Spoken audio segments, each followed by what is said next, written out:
اعوذ باللہ من الشیطان الرجیم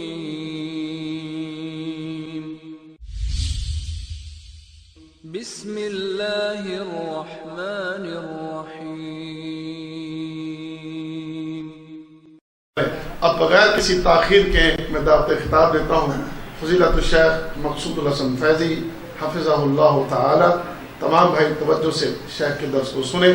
اللہ تعالی ہم سب کو شیخ کی گفتگو توجہ سے سننے کی توفیق عطا فرمائے اور پھر اس پر عمل کرنے کی توفیق عطا فرمائے۔ آمین۔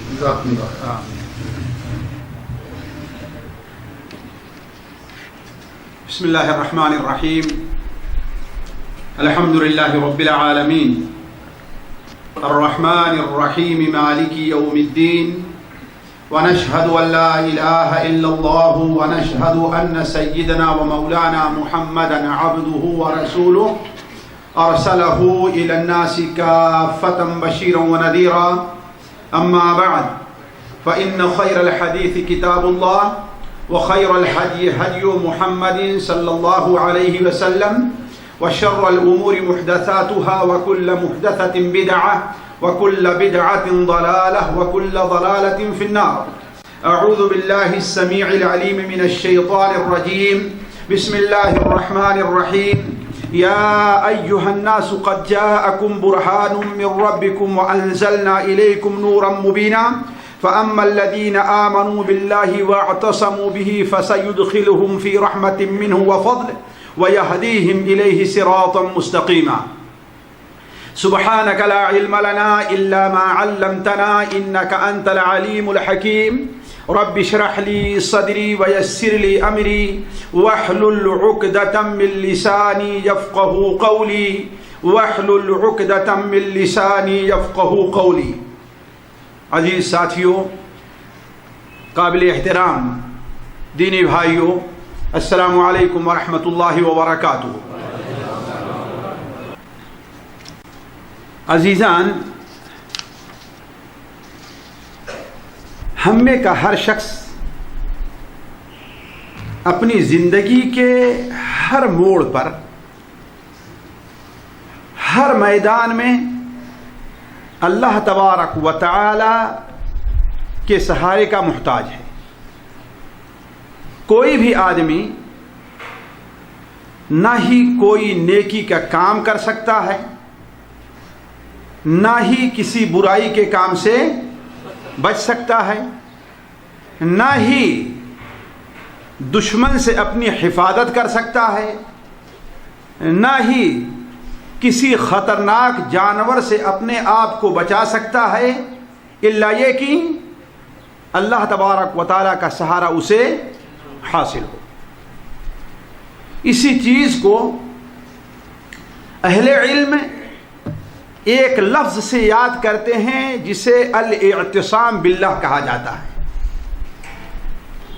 الاعتصام باللہ، اعتصام باللہ ساتھیوں کیا چیز ہے، اور اس موضوع کو میں آپ کے سامنے کیوں رکھنا چاہ رہا ہوں، اس کی ایک بڑی وجہ تو یہ ہے کہ یہ فتنوں کا دور ہے۔ ہر طرف سے فتنے مسلمانوں کو، اور خاص کر مسلمانوں میں آپ جیسے ان لوگوں کو جو اپنی وسعت بھر دین کے اوپر عمل کرنا چاہتے ہیں، انہیں چاروں طرف سے گھیر لیا ہے۔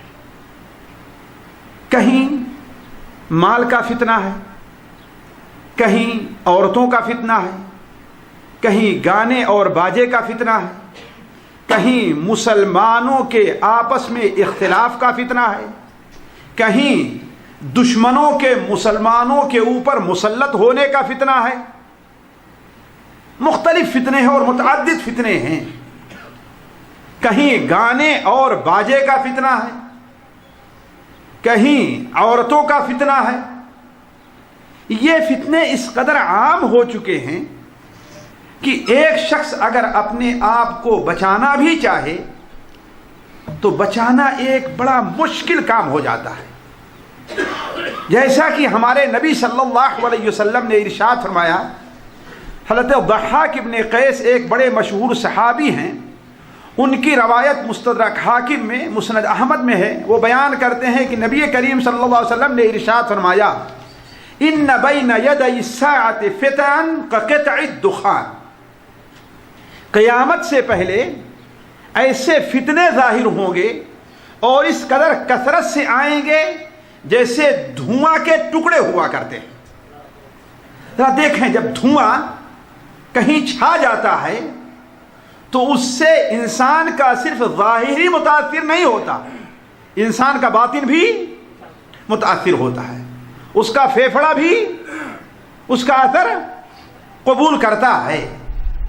تو ایسے فتنے ظاہر ہوں گے جو دھواں کے ٹکڑے کے طریقے سے ہوں گے، یموت فیہ قلب الرجل کما یموت فیہ بدنہ، انسان کا دل ان فتنوں کی وجہ سے اس طرح سے مردہ ہو جائے گا جس طریقے سے انسان کا جسم مردہ ہو جاتا ہے، کہ انسان کا جسم جب مردہ ہو گیا، آپ اس کے اوپر لاٹھی چلائیے، گولی چلائیے، کچھ بھی چلائیے، کچھ اثر، اسے آپ ٹھنڈے میں رکھیے، گرم میں رکھیے، اسے اس کا کچھ اثر نہیں۔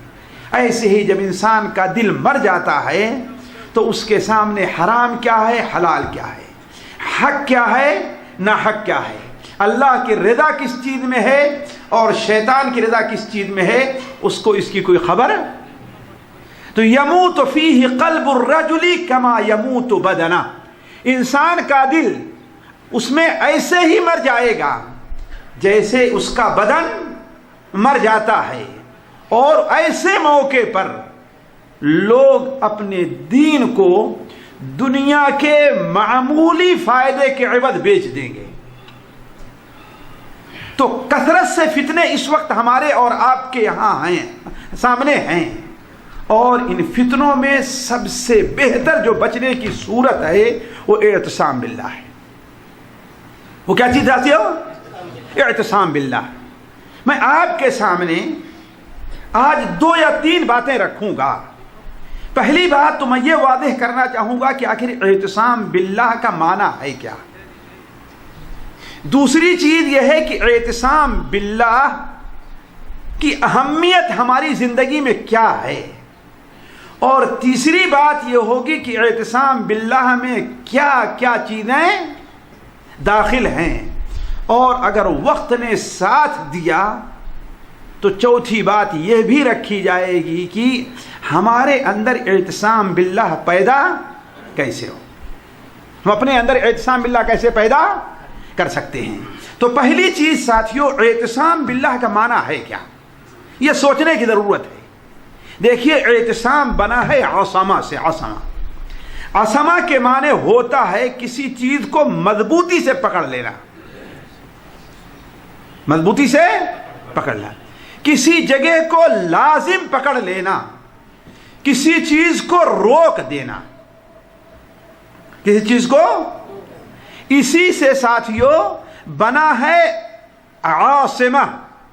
عاصمہ کے معنی ہوتا ہے قلعہ کے، اور وہیں سے لیا گیا ہے، آج دارالسلطنت کے لیے عاصمہ بولا جاتا ہے، اس لیے کہ اگر عاصمہ دشمن سے محفوظ ہے تو پورا ملک سمجھو محفوظ مانا جاتا ہے۔ اور عمومی طور پر آج کل تو حالات بدل گئے، پہلے عاصمہ میں قلعہ ضرور ہوا کرتا تھا، کیوں؟ قلعے میں بند ہو کر کے انسان اپنے آپ کو دشمن سے محفوظ رکھتا ہے۔ تو اسی سے بنا ہے اعتصام۔ اعتصام کہتے ہیں ایسی چیز کو انسان پکڑے اور تھامے رکھے، ایسی چیز سے چمٹا رہے کہ جو خوف اور نقصان پہنچانے والی چیزوں سے انسان کو بچا لے۔ تو بال بال بچنا، محفوظ رہ جانے کا معنی کیا ہے؟ اعتصام باللہ ہے۔ اسی لیے حضرت یوسف علیہ السلام کے قصے میں آتا ہے فاستعصم، عزیز مصر کی بیوی کیا کہتی ہے؟ ہم نے اسے غلط کام پر ابھارا ہے، لیکن کیا ہے؟ فاستعصم، وہ بال بال بچ گیا، اس نے اپنے آپ کو بچا لیا ہے۔ تو اعتصام باللہ کا معنی یہ ہے کہ کسی نقصان دہ چیز نقصان دہ حالات سے بچنے کے لیے انسان، مصائب سے دور رہنے کے لیے، دشمنوں سے محفوظ رہنے کے لیے انسان اللہ تبارک و تعالیٰ کا سہارا پکڑے رہے، اللہ تعالیٰ کے ساتھ چمٹا رہے، اللہ تعالیٰ کی رسی کو مضبوطی سے تھامے رہے. یہی اعتصام باللہ ہے. یہ چیز کیا ہے؟ اعتصام باللہ ہے. ساتھیوں، بطور ایمان کے ہمارے اور آپ کے اوپر واجب ہے کہ ہر مسلمان، ہر انسان اعتصام باللہ کو لازم پکڑے.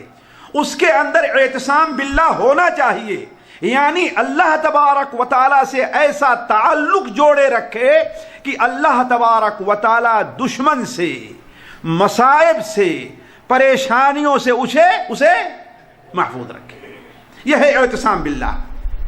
اور آپ نہ بھولیں کہ انسان خواہ کتنا ہی طاقتور کیوں نہ ہو جائے، انسان خواہ کتنا ہی مالدار کیوں نہ ہو جائے، انسان خواہ کتنا ہی نیک اور صالح کیوں نہ ہو جائے، ذرا تینوں چیزوں پر غور کریں گے آپ. انسان خواہ کتنا ہی طاقتور بن جائے، انسان خواہ کتنا ہی مالدار بن جائے، انسان خواہ کتنا ہی نیک اور صالح بن جائے، وہ اللہ تبارک و تعالیٰ کی حفاظت اور سہارے کا محتاج ہے.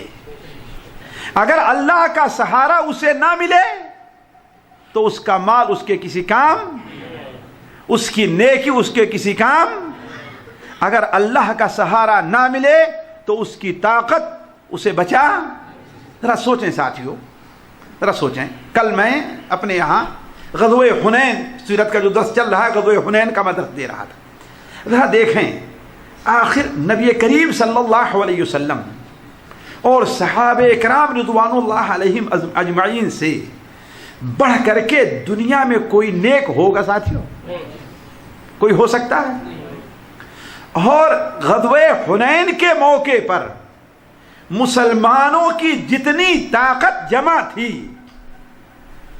جتنے افراد کے لحاظ سے، ہتھیار کے لحاظ سے، آج تک پورے 9 سال میں، 8 سال میں اتنی طاقت مسلمان کے پاس جمع نہیں ہو سکی. لیکن ہوا کیا ساتھیوں؟ جو کافر بعد میں مسلمان ہوئے وہ بیان کرتے ہیں کہ مسلمان ہمارے سامنے اتنی دیر بھی نہیں ٹک سکے جتنی دیر میں بکری کا دودھ نکالا جاتا ہے. ذرا سوچیں،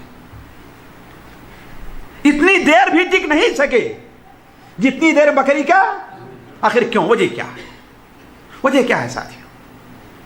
اسی لیے کہ کیوں کچھ لوگوں میں، سب میں نہیں، ذرا غور کریں گے، اللہ کے رسول صلی اللہ علیہ وسلم میں اندر نہیں، کبار صحابہ، بڑے صحابہ میں نہیں، اس فوج میں جو کچھ لوگ شامل تھے ان کے اندر صرف اللہ تعالیٰ سے بے نیازی کا جذبہ پیدا ہو گیا کہ آج ہم کم ہونے کی وجہ سے کسی سے ہار نہیں سکتے ہیں. ہے بات صحیح کہ نہیں صحیح؟ اور اللہ تبارک و تعالیٰ کو یہ 3 چیزیں قطعاً پسند رہی ہیں کہ آدمی ہمہ دانی کا دعویٰ کرے کہ مجھ سے جاننے والا اور کوئی نہیں ہے. دوسرا، بے نیازی کا دعویٰ کرے کہ ہم کسی کے محتاج نہیں ہیں. اور تیسرا، طاقت کا دعویٰ کرے کہ ہم جو چاہیں گے وہ کر جائیں گے. یہ تینوں چیزیں اللہ تعالیٰ کو قطعاً پسند نہیں ہیں. کیوں؟ ان تینوں چیزوں کے پیچھے اصل چیز وہ کبر ہے، یعنی اپنے بڑے ہونے کا جو جذبہ پایا جاتا ہے. یہ صفت کس کی ہے؟ صرف اللہ تعالیٰ کی. تو اگر کوئی دعویٰ کرتا ہے ہمہ دانی کا کہ ہم سب کچھ جانتے ہیں، ہم سے بڑا کوئی عالم نہیں ہے. حضرت موسیٰ علیہ السلام، صحیح بخاری شریف کی روایت ہے نا، حضرت موسیٰ علیہ السلام سے کسی نے پوچھا کیا آپ سے بڑا بھی کوئی عالم ہے؟ انہوں نے کہا کہ، اللہ نے کہا کہ بس میں کہاں گیا. حضرت یعقوب علیہ السلام نے کیا کہا اپنے بیٹے سے متعلق کہ مجھے ڈر ہے کہ بھیڑیا کھا جائے گا. یعقوب علیہ السلام، اللہ کی آپ پر ہزاروں رحمتیں نازل ہوں، رب کہاں گیا؟ تو یہ چیز اللہ تعالیٰ کو پسند نہیں ہے. تو کہنے کا مطلب انسان ساتھیوں چاہے جتنا مالدار ہو جائے, جتنا طاقتور ہو جائے, چاہے انسان جتنا بڑا بن جائے, نیک اور صالح بن جائے, دشمن سے محفوظ رہنے کے لیے, نیکیوں پر عمل کرنے کے لیے, برائیوں سے بچنے کے لیے وہ اللہ تعالیٰ کا محتاج ہے. اسی لیے حضرت یوسف یعقوب حضرت والسلام نے, ظاہر بات نیک تھے کہ نہیں نیک تھے, اللہ کے نیک بندے تھے نا, اور جوانی تھی, طاقت بھی تھی کہ نہیں تھی, لیکن کیا کہا, رب السجن احب الی مما یدعوننی الیہ. اے اللہ تبارک و تعالی, جس چیز کی طرف یہ ہمیں بلا رہی ہیں اس سے بہتر تو ہے کہ مجھے آپ جیل میں بھیج دیجیے. وَإِلَّا تَصْرِفْ عَنِّي كَيْدَهُنَّ أَصْبُ إِلَيْهِنَّ, اگر آپ نے ان کے شر, ان کے مکر کو ہم سے دور نہیں کیا تو میں اس کے اندر پڑ جاؤں گا. کس کا سہارا لیا ہے جی؟ اللہ تبارک و تعالی کا. تو ساتھیوں اس چیز کو ہمیشہ ذہن میں رکھنا چاہیے. صحیح بخاری شریف میں مسند احمد کے اندر حضرت ابو سعید خدری سے روایت ہے, اور صحیح بخاری میں حضرت ابو ہریرہ سے بھی روایت ہے کہ نبی کریم صلی اللہ علیہ وسلم نے ارشاد فرمایا, اس دنیا کے اندر اللہ تعالیٰ نے جس نبی کو بھی بھیجا ہے, جس شخص کو خلیفہ بنایا ہے, اس کے دو ساتھی ہوا کرتے ہیں. اس کے دو ساتھی ہوا کرتے ہیں, وہ جن کی شکل میں ہے یا انس کی شکل میں ہے. ایک تو اسے نیکی کا حکم دیتا ہے اور اس کی ترغیب دلاتا ہے, دوسرا برائی کا حکم دیتا ہے اور اس کی ترغیب دلاتا ہے. فالمعصوم من عصم اللہ, یہ نبی ہے تو اور خلیفہ ہے تو بچے گا وہی من عصم اللہ, جسے اللہ تعالیٰ بچا لے. جسے اللہ بچا لے وہی بچے گا, دوسرا نہیں بچ سکتا ہے. حضرت عبداللہ بن مسعود رضی اللہ تعالیٰ عنہ مسند بزار میں ہیں, وہ بیان کرتے ہیں. ساتھیو ہمارے ہاں ایک کلمہ ہے بڑا عام چلتا ہے, لا حول ولا قوت الا باللہ, ہے نا. اگر کسی سے کہیے تو کیا کہے گا, میں کوئی شیطان ہوں مجھ پر لا حول پڑھ رہا ہے بس, ہے کہ نہیں صحیح ہے. ایک دن ہمارے ملنے والے دو, ایک پاکستانی ایک انڈین بھائی, آپس میں جھگڑا کرتے ہوئے چلے آئے. کیا معاملہ ہے بھائی؟ یہ صاحب جب بھی مجھے دکان سے نکلتے دیکھتے ہیں پڑھتے ہیں لا حول ولا قوت الا باللہ. میں شیطان ہوں کیا کوئی؟ ہوا یہ تھا کہ وہ بھائی میرے درس میں حاضر ہوتے تھے اور میں لا حول ولا قوت الا باللہ کا معنی اور اس کے فضائل بیان کیا تو انہیں بڑا اچھا لگا, تو ہمیشہ پڑھتے رہا کرتے تھے. دکان بند کر رہے ہیں پڑھ رہے ہیں, دکان کھول رہے ہیں تو پڑھ رہے ہیں. اب اذان ہوتی تھی ساتھ میں دکانیں بند ہوتی تھی, ہوتا ہے نا. اذان ہوئی تو یہ بھی دکان بند, یہ بھی دکان بند کر رہا ہے. اب یہ بیچارے دکان پر رہے ہیں, لا حول ولا قوت پڑھ رہے ہیں تو کیا کہہ رہا ہے, سمجھا کہ مجھے دیکھ کر کے پڑھ رہا ہے. کہا ہم سے کون سی دشمنی ہے اس کی, میں شیطان جو مجھے دیکھ لا حول پڑھ رہا. ہمارے یہی تصور ہے, تصور نہیں ہے. کسی برے کام دیکھا تو کیا پڑھا, لا حول. حالانکہ لا حول کا معنی یہی ہے. اللہ کے بندے, مؤذن کیا کہتا ہے, حی علی الصلاح حی علی الفلاح, تو آپ کیا پڑھتے ہیں؟ شیطان طرف بلا رہا ہے آپ کو, گناہ کی طرف بلا رہا ہے. آخر اس جملے کا معنی ہے کیا ساتھ, اس کا معنی کیا ہے, اس پر انسان غور کرے. تو حضرت عبداللہ بن مسعود رضی اللہ عنہ فرماتے ہیں کہ میں اللہ کے رسول صلی اللہ علیہ وسلم کے پاس بیٹھا ہوا تھا اور ہم نے یہ جملہ پڑھا, لا حول ولا قوت الا باللہ. تو آپ نے کہا کہ اے ابن مسعود, تم جانتے ہو کہ اس جملے کا کیا معنی ہے؟ ہم نے کہا اللہ اور اس کے رسول بہتر جانتے ہیں. آپ نے فرمایا کہ لا حول عن معصیت اللہ الا بعصمت اللہ ولا قوت علی طاعت اللہ الا بعون اللہ. لا حول عن معصیت اللہ الا بعصمت اللہ ولا قوت علی طاعت اللہ الا بعون اللہ. گناہ سے بچنے کی طاقت کسی کے پاس نہیں ہے الا یہ کہ اللہ تعالیٰ اس کو محفوظ رکھ لے, اور نیکی کرنے کی قوت کسی کے پاس نہیں ہے الا یہ کہ اللہ تعالیٰ اس کی مدد کرے. تو انسان خواہ کیسا بھی ہے, کتنا ہی طاقتور کیوں نہیں ہے, کتنا ہی مالدار کیوں نہیں ہے, کتنا ہی نیک اور صالح کیوں نہیں ہے، اگر اللہ تبارک و تعالیٰ کی عصمت، اللہ تبارک و تعالیٰ کی مدد اگر اس کے شامل حال نہیں ہے تو وہ کچھ نہیں ہے، وہ کچھ نہیں۔ جیتی جنگ ہار سکتا ہے کہ نہیں؟ جیتی ہوئی جنگ کو ہار سکتا ہے۔ ہزارہاں اور لاکھاں نیکیاں جمع کرنے کے بعد وہ ضائع ہو، جیسے قرآن مجید میں ہے نہیں بلعام بن بعور کا قصہ، آتیناہ آیاتنا فانسلخ منہا، اس شخص کا قصہ بھی پڑھیے جسے ہم نے اپنی آیات اور نشانیاں دی تھی۔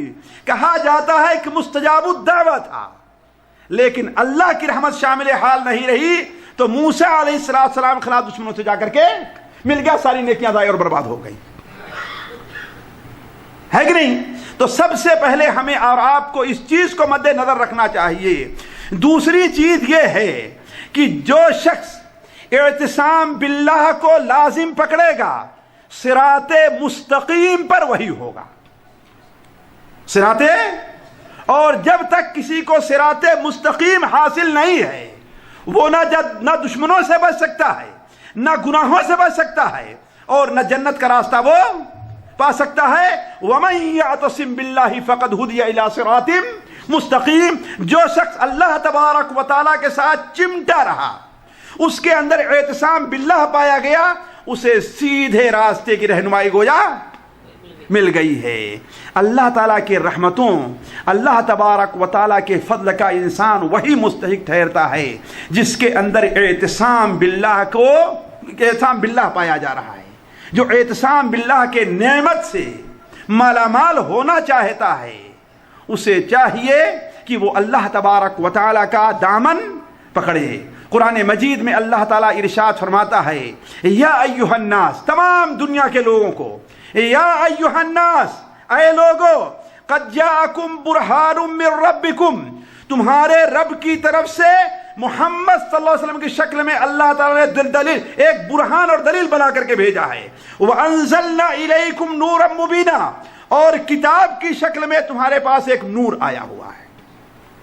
اسی لیے ہمارے ہاں جو لوگ کہتے ہیں کہ نور کہہ کے اللہ کے رسول کو مخاطب کیا گیا، مراد لیا گیا، یہ غلط ہے۔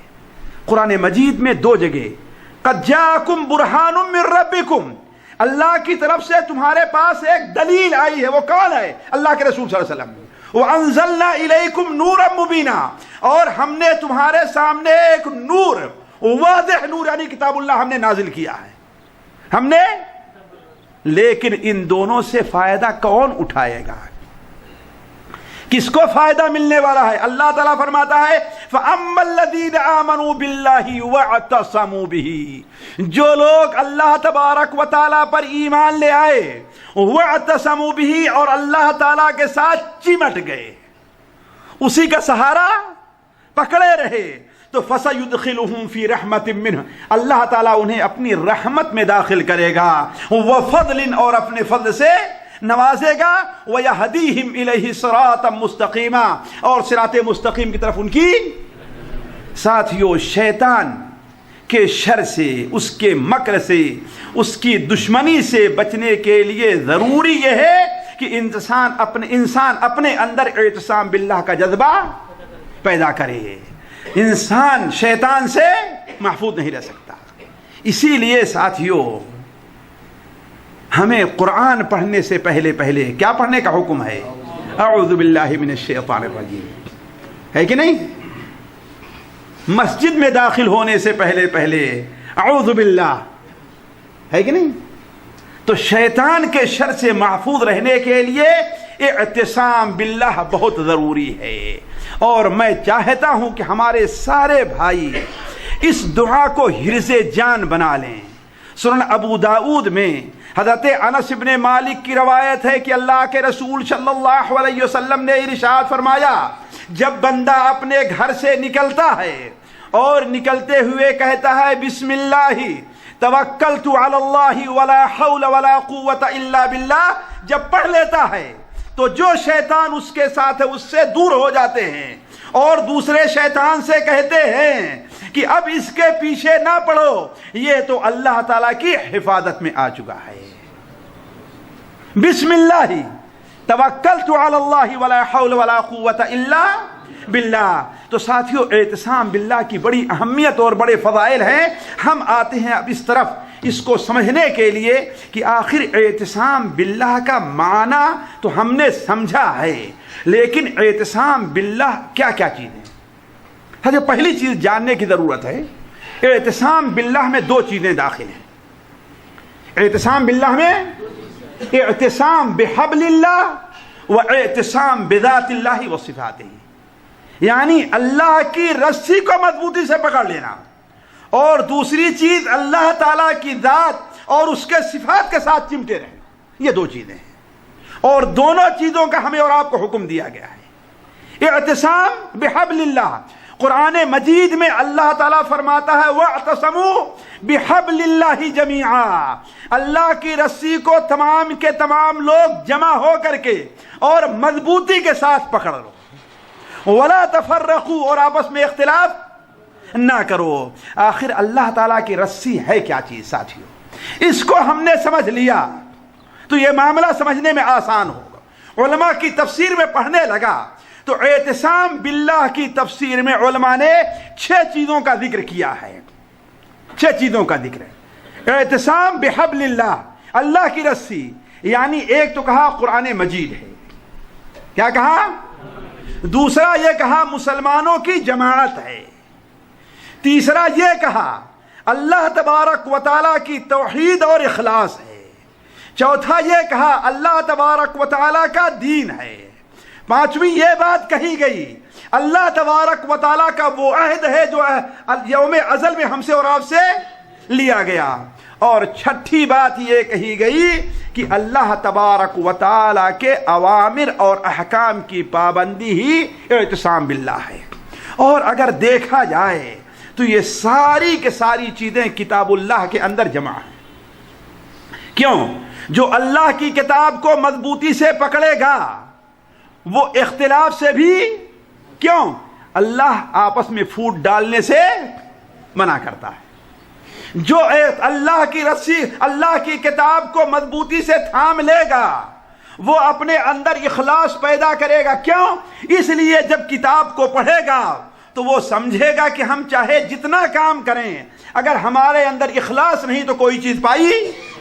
تو اعتصام بحبل اللہ کے اندر اللہ کی رسی کو مضبوطی سے تھامے رکھیں، یہ سب سے بہتر ہے کہ اللہ تعالیٰ کی کتاب کو انسان مضبوطی سے پڑھے، مضبوطی سے تھامے رکھے، اور اسی چیز کا حکم اللہ کے رسول صلی اللہ علیہ وسلم نے ہمیں اور آپ کو دیا ہے۔ چنانچہ ایک صحابی بڑے مشہور ہیں ابو شریح الخزائی، وہ بیان فرماتے ہیں، صحیح ابن حبان کے اندر روایت ہے کہ ایک بار نبی کریم صلی اللہ علیہ وسلم ہمارے پاس تشریف لے آئے اور ہم سے کہا ابشروا ابشروا، تم لوگ خوشخبری سن لو، تم لوگ خوشخبری سن لو۔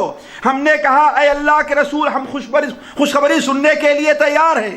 آپ نے فرمایا الیس تشہدون، کیا تم اس بات کی گواہی نہیں دیتے کہ اللہ کے علاوہ کوئی عبادت کے لائق نہیں ہے اور میں اللہ کا رسول ہوں؟ ہم نے کہا کہ ہاں ہم تو اس کو مانتے ہیں۔ آپ نے فرمایا یہ اللہ کی کتاب ہے، یہی اللہ کی رسی ہے، یہ اللہ کی کتاب ہے، یہی اللہ کی رسی ہے، اس کا ایک حصہ اللہ تعالیٰ کے پاس ہے اور ایک حصہ تمہارے ہاتھ میں ہے۔ ساتھیوں یہ تار ہے، جب یہاں اور وہاں جڑا رہے گا تو آواز صاف جائے گی نہیں جائے گی، اور کہیں سے کٹ گیا یہاں سے وہاں سے تو جی، تو ایک حصہ کتاب مجید کا اللہ کے ہاتھ میں ہے اور دوسرا کس کے؟ ہمارے۔ اور اگر چھوٹ گیا، اللہ نے ادھر سے چھوڑ دیا تو ہم کبھی سیدھے راستے پر پہنچیں گے، اور اگر ہم نے چھوڑ دیا تو کبھی۔ اسی لیے آپ نے بیان فرمایا یہ اللہ کی کتاب ہے، ایک حصہ اس کا اللہ تعالیٰ کے ہاتھ میں ہے اور ایک حصہ تمہارے ہاتھ میں ہے۔ فتمسکوا بہ، اس کے ساتھ جم جاؤ، لپٹ جاؤ، اور جب تک تم اس کو اپنے ہاتھ میں پکڑے رہو گے لن تضلوا ولن تہلکوا بعدہ ابدا، نہ تم کبھی گمراہ ہوگے اور نہ کبھی ہلاک اور برباد ہوگے۔ تو معلوم کیا ہوا؟ معلوم کیا ہوا ساتھیوں؟ اعتصام بحبل اللہ کا معنی یہ ہے کہ انسان کتاب الہی اور سنت رسول کو مضبوطی سے تھامے رکھے، اور یہ اعلان اللہ کے رسول صلی اللہ علیہ وسلم نے اپنی زندگی کے سب سے بڑے اجتماع میں فرمایا تھا. سب سے بڑا اجتماع آپ کی زندگی میں کہاں تھا ساتھیوں؟ جی حجۃ الوداع کے موقع پر. کہا جاتا ہے کہ 1 لاکھ سے زائد مسلمانوں نے آپ کے ساتھ حج کیا تھا. اس موقع پر آپ صلی اللہ علیہ وسلم نے حضرت عبداللہ ابن عباس کی روایت ہے صحیح ابن حبان مسند بزار وغیرہ میں کہ نبی کریم صلی اللہ علیہ وسلم نے ارشاد فرمایا اے لوگو میں تمہارے درمیان ایک نہیں، شیطان تو اس بات سے مایوس ہو چکا ہے کہ جزیرے عربیہ میں اس کی اطاعت کی جائے، لیکن اس بات سے مایوس نہیں ہوا ہے کہ شیطان تمہارے درمیان میں لکڑی لگاتا رہے گا، ایک کو دوسرے کے خلاف ورگلاتا رہے گا. تو دیکھو میں 2 چیز تمہارے درمیان میں چھوڑ کر کے جا رہا ہوں، جب تک اسے مضبوطی سے تھامے رہو گے تم گمراہ نہیں ہوگے. وہ کون ہے؟ اللہ کے کتاب اور اس کے رسول کی سنت ہے. تو اعتصام باللہ میں یہ داخل ہے کہ انسان اللہ تعالیٰ کی کتاب کو پڑھے، اس کو سمجھنے کی کوشش کرے، دین کی جو باتیں اس پر حتی الامکان عمل کرے، گناہوں سے دور رکھے، اللہ تعالیٰ کے اوامر کو اپنائے. دوسری چیز اعتصام بذات اللہ ہے، اللہ کی ذات، اللہ کی صفات. اس کا معنی کیا ہے ساتھیوں؟ ایک مثال دے دوں آپ کو، ایک مثال دے دوں. ایک انسان کوئی راستہ چلنا چاہتا ہے تو اپنی منزل پر پہنچنے کے لیے اسے 2 چیزوں کی ضرورت ہوتی ہے. 2 چیزوں کی ضرورت ہوتی ہے. اگر دونوں چیز پائی گئی تو وہ منزل پر پہنچے گا، نہیں تو نہیں. وہ دونوں چیزیں کیا ہیں؟ ایک چیز تو یہ ہے کہ اسے سیدھا راستہ معلوم ہو، وہاں پر پہنچنے کا راستہ معلوم ہو. لیکن منزل پر پہنچنے کے لیے یہ کافی ہے؟ جی کیوں؟ جی بھائی راستہ تو معلوم ہے نا، سواری بھی ملی ہے، طریقہ بھی، جب سواری مل گئی راستہ معلوم ہوا چلا جائے گا. دوسری چیز کیا ہے؟ اللہ کے بندے ڈاکوؤں اور چوروں سے حفاظت کی طاقت بھی تو ہونی چاہیے نا، ورنہ ڈاکو لوٹ لیں گے. ہے بات صحیح کہ نہیں صحیح ہے؟ کتنے لوگ جاتے ہیں کراچی، لاہور، دلی، بامبے کا راستہ معلوم ہے لیکن گھر نہیں پہنچ پاتے، ہے کہ نہیں ہے؟ تو 2 چیزوں کی ضرورت ہے کہ نہیں ضرورت ہے؟ وہ 2 چیزیں کیا ہیں؟ ایک تو صحیح اور دوسرا جی خطرات سے حفاظت ہونی چاہیے. اور اعتصام باللہ کی جو دونوں صورتیں ہم نے بتایا ہے وہ یہی ہے. پہلی صورت یعنی کتاب اللہ اور سنت رسول، یہ تو اللہ تک پہنچنے کا صحیح راستہ آپ کو بتا رہا ہے، لیکن اس راستے پر بڑے ڈاکو بھی ہیں، انسانوں کی شکل میں بھی ہیں اور شیطانوں کی بھی شکل میں بھی ہیں، ہے کہ نہیں ہے؟ نشان منزل پہ جانے والوں، نشان منزل پہ جانے والوں، نشان تلاش منزل پہ جانے والوں، نشان منزل نہ بھول جانا کہ راہ حق میں 1000 شیطان ملا کیے ہیں ملا کریں گے، ہے کہ نہیں ہے؟ تلاش منزل پہ جانے والوں، نشان منزل نہ بھول جانا کہ راہ حق میں 1000 شیطان ملا کیے ہیں ملا کریں گے. تو یہ انسان اور جنات شیطان کی شکل میں جو ڈاکو ہیں، اللہ تعالیٰ کے راستے سے روکنے کے لیے ان سے حفاظت بھی ضروری ہے. تو اعتصام بحبل اللہ، اللہ کی رسی کو مضبوطی سے پکڑ لے گا تو انسان سیدھے راستے پر چلتا جائے گا، اور اس رسی کو کاٹنے والے جو لوگ ہیں ان سے اگر حفاظت ہو جائے، یعنی ان سے بات کون کرے گا؟ اللہ تبارک و تعالیٰ کرے گا. اللہ کا تقوی، اللہ کا خوف، اللہ کی محبت، اللہ تعالیٰ سے تعلق ہمارا جڑا رہے گا تو ہم اسی راستے پر جائیں گے، دائیں بائیں ہم کہیں دیکھیں گے نہیں، ہے کہ نہیں؟ تو کہنے کا مطلب یہ ہے ساتھیوں، تو اعتصام باللہ کی یہ 2 صورتیں ہیں، ایک اعتصام بحبل اللہ ہے اور دوسرا کیا ہے؟ اعتصام جی بذات اللہ، اللہ کی ذات کو، اللہ کی صفات کو انسان. ساتھیوں وقت جا رہا ہے، اگر آپ انبیاء کے قصے کو دیکھیں تو آپ کو یہ چیز ہر جگہ ملے گی کہ کوئی بھی عمل کرنے سے پہلے انبیاء علیہ السلام اور اللہ کے نیک بندے اللہ تعالیٰ کی ذات کا سہارا ضرور لیا کرتے تھے. یہ بڑی اہم چیز ہے. آپ نماز شروع کرتے ہیں تو اللہ اکبر کہنے کے بعد کیا ہے؟ سبحانک اللہم و بحمدک و تبارک اسمک و تعالی جدک و لا الہ غیرک. اللہ کی حفاظت میں آنا چاہتے ہیں. اللہم باعد بینی و بین خطایایا، ہے کہ نہیں؟ سب سے پہلے یہ چیز ہے. اسی لیے حضرت یوسف علیہ السلام کے قصے کو ذرا آپ دیکھیں. حضرت یوسف علیہ السلام کو واللہ اگر آپ غور کریں گے تو عجیب قصہ ہے یہ، اور اس میں عجیب و غریب ہمارے اور آپ کے لیے نصیحتیں ہیں. بلکہ موجودہ ایک عالم نے اس سے 1000 فائدے 1000 مسئلے مستنبط کیا سورہ یوسف سے. کتنا؟ 1000. 1000 فائدے اور 1000 ہمارے لیے اس میں کیا نصیحتیں ہیں سورہ یوسف سے نکالی ہے. 2 موٹی جلدیں لکھی. یہ قصہ غریب اور عجیب ہے، ذرا آپ ہم غور کریں. اور ہمارے عبرت ہی کے لیے اللہ تعالی نے قصے کو بیان کیا ہے. ذرا سوچیں، ہم اور آپ 1000 2000 50,000 لاکھ 1000 روپے کے مقابل میں اپنا سب کچھ بیچ دیتے ہیں، ہے کہ نہیں؟ ہم اپنی نوکری کے لیے جماعت سے نماز کو، ہے بات صحیح نہیں ہے؟ ہم نوکری کے لیے داڑھی کو، بلکہ اس سے بھی دور نہ جائیے بھائی. بہت سے لوگ تو داڑھی رکھیں گے تو شادی نہیں ہوگی، اس کے لیے اپنی داڑھی کو مٹا دے کریں. یہ غلط کہہ رہا ہوں میں، ہے نا؟ ہمارا ایمان تو کہاں اعتصام باللہ پایا کہاں گیا ساتھی؟ سوچیں آپ. یوسف علیہ السلام کو دیکھیں. حضرت یوسف علیہ السلام ذرا دیکھیے، ایک تو زر خرید غلام ہیں، نوکر نہیں ہیں. ہماری اور آپ طریقے سے اپنے ملک چلے جائیں گے، کیا ہے؟ زر خرید غلام ہے. زر خرید غلام جو ہوا کرتا ہے اپنے اوپر جو کپڑا رہتا ہے اس کا بھی مالک نہیں ہوتا. ذرا دیکھیں، پہلی چیز کیا ہے؟ زر خرید. اور دوسرے جوان ہے اور چڑھی جوانی ان کی ہے. حتی اذا بلغ اشدہ، جب اپنی جوانی کو پہنچ گئے. ذرا سوچیں آپ، جوانی کو پہنچے ہوئے ہیں. تیسری چیز یہ ہے کہ دعوت کون دے رہی ہے؟ مالکہ دے رہی، جو مالک ہے. ذبح بھی کر سکتی ہے، وہ بھگا سکتی ہے، بیچ سکتی ہے. یعنی گویا جس طریقے سے آپ کے پاس ایک بکری ہو، آپ اس کے مالک ہوں، ویسے ان کی مالک بنی ہوئی.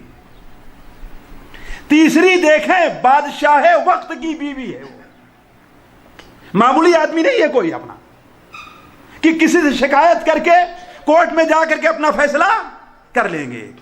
اور پانچویں چیز یہ ہے کہ دروازہ بند کر دیا ہے. ذرا دیکھیں آپ، اب بدنامی کا بھی خوف نہیں ہے.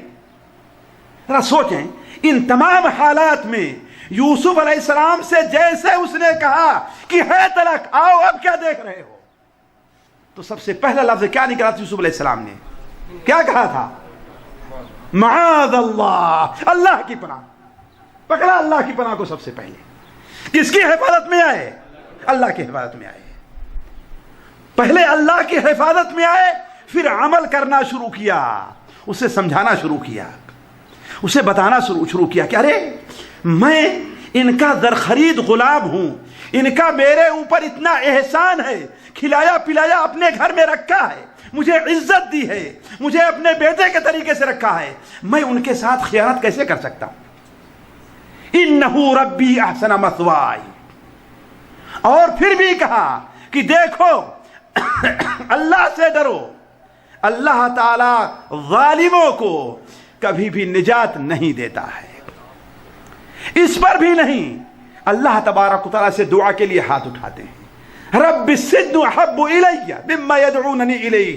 اے اللہ تعالیٰ، جس برائی کی دعوت یہ دے رہی ہیں اس سے بہتر تو مجھے جیل میں جانا ہے.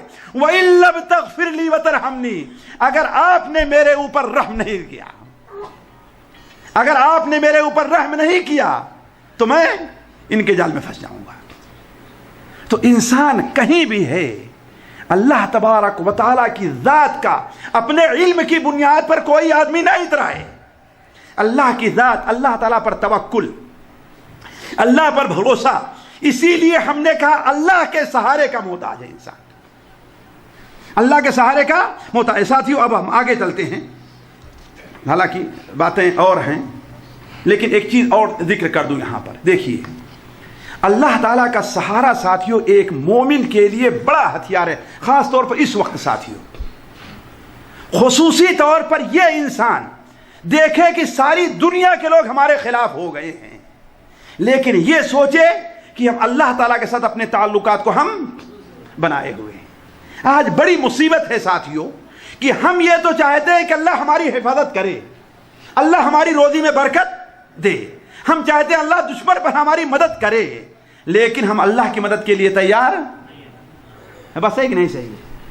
اور یہ بہت غلط فکرہ ہے آج ساتھیوں، ہم چاہتے ہیں کہ ہم اپنا حق لے لیں، لیکن دوسروں کا حق ہمارے اوپر کیا ہے، ہم یہ چاہتے ہیں کہ لوگ ہمیں اچھی نظر سے دیکھیں، لیکن کبھی تم نے سوچا تم بھی لوگوں کو اچھی نظر سے دیکھ رہے ہو کہ نہیں دیکھ رہے ہو؟ ہے بس ہے کہ نہیں صحیح ہے؟ اگر تم یہ چاہتے ہو کہ لوگ ہمیں اچھی نظر سے دیکھیں تو تم بھی لوگوں کو، اگر تم چاہتے ہو کہ لوگ تمہاری قدر کریں تم بھی لوگوں کی، اگر تم چاہتے ہو لوگ تمہاری عزت کریں تم بھی لوگوں کی، تم یہ چاہتے ہو کہ لوگ تمہیں دعوت دیں تو تم بھی لوگوں کو کھلاؤ نا پہلے، ہے بس ہے کہ نہیں صحیح؟ تو آپ تو یہ تو چاہتے ہیں ہم کہ اللہ تعالی ہماری حفاظت کرے، ہے کہ نہیں، ہماری روزی میں برکت دے، اللہ ہمیں شفا دے، لیکن ہم نے کیا کیا؟ سوچیں، ہم نے بھی کچھ کیا؟ جبکہ اللہ تعالیٰ کے ایک اصول ہے ساتھیوں، ان تنصروا اللہ ینصرکم، اگر تم نے اللہ کی مدد کی تو اللہ تمہاری مدد کرے گا۔ اور نبی کریم صلی اللہ علیہ وسلم صحابہ کرام کے دل میں اسی جذبے کو ذرا بار بار پختہ کرنا چاہتے تھے، بار بار پختہ کرنا چاہتے تھے کہ ساری دنیا سے تمہارا تعلق ٹوٹ جائے لیکن اس ذات سے تمہارا تعلق نہیں ٹوٹنا چاہیے، سارے دنیا کے کام میں تم سے کوتاہی ہو جائے لیکن اس کے احکام میں کوتاہی نہیں ہونی چاہیے۔ اسی لیے تو اپنے عزیز بھتیجے، اپنے عزیز چچیزاد بھائی حضرت عبداللہ ابن عباس سے آپ نے کیا بیان فرمایا تھا؟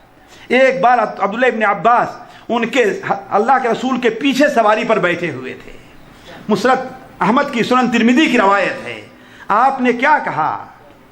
یا غلام، اے بچے، انی اعلمک کلمات، میں تجھے کچھ باتیں بتا رہا ہوں، ذرا غور سے سنو۔ پہلی چیز کیا ہے؟ احفظ اللہ یحفظک، تو اللہ کی حفاظت کر، اللہ تیری حفاظت کرے گا۔ تو چاہتا اللہ تیری حفاظت کرے گی، تو اللہ کی بات نہیں کرنا چاہتا، تو نماز نہیں پڑھنا چاہتا، تو قرآن سے دور رہنا چاہتا ہے نا، اور چاہتا ہے کہ اللہ تعالیٰ تیرے اوپر رحم کرے، کیسے ہو سکتا؟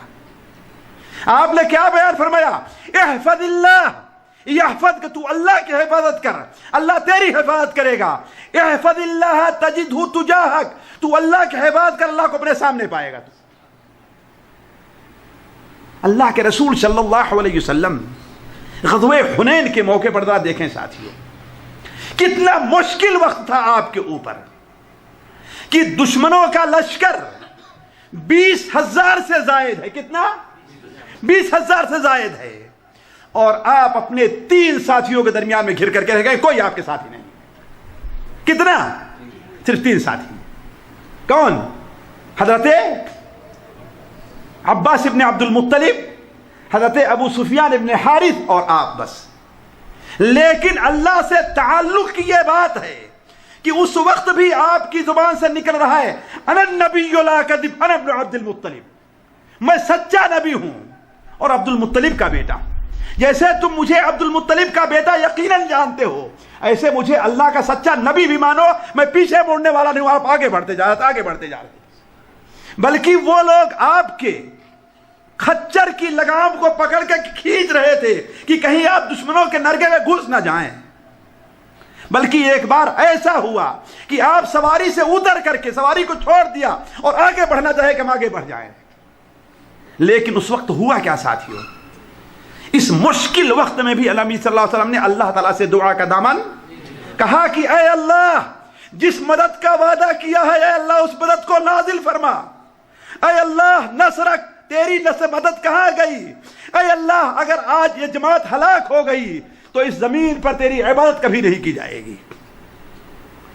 اسی لیے وہ جو بعض لوگ مسلمان ہوئے وہ کہتے ہیں کہ ہم جب مسلمانوں پر حملہ کیے تو مسلمان بکری دہنے کے برابر بھی ہمارے سامنے نہیں ٹک سکے، یہاں تک کہ ہم لوگ پہنچتے پہنچتے نبی کریم صلی اللہ علیہ وسلم کے قریب پہنچ گئے۔ جب بالکل آپ کے قریب پہنچے ہیں تو کیا دیکھتے ہیں کہ ہمارے درمیان اور نبی صلی اللہ علیہ وسلم درمیان سفید پوش کچھ لوگ آ کر کے حائل ہو گئے اور ہم سے دور کر دیا۔ تو احفظ اللہ یحفظک، احفظ اللہ تجدہ تجاہک، تو اللہ کی حفاظت کر، اللہ کو اپنے سامنے پائے گا۔ وَإِذَا سَأَلْتَ فَاسْأَلِ اللَّهِ، اگر مانگنا ہے تو کس سے مانگو؟ وَإِذَا اسْتَعَنْتَ فَاسْتَعِنْ بِاللَّهِ، اگر مدد چاہے تو کس سے مدد چاہو؟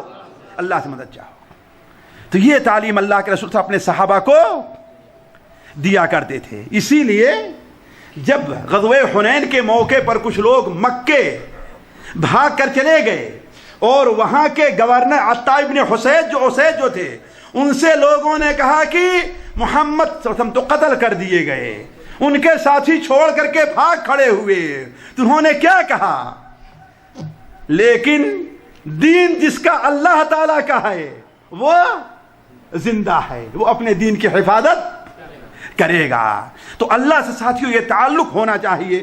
اب اختصار کے ساتھ ہم آگے بڑھتے ہیں اور یہ دیکھتے ہیں کہ ہاں اعتصام باللہ میں کیا کیا چیزیں داخل ہیں۔ اختصار کے ساتھ ساتھیوں، پہلی چیز، اعتصام باللہ میں سب سے اہم چیز اور سب سے پہلے اللہ تعالیٰ کی کتاب اور سنت رسول کی پیروی داخل ہے۔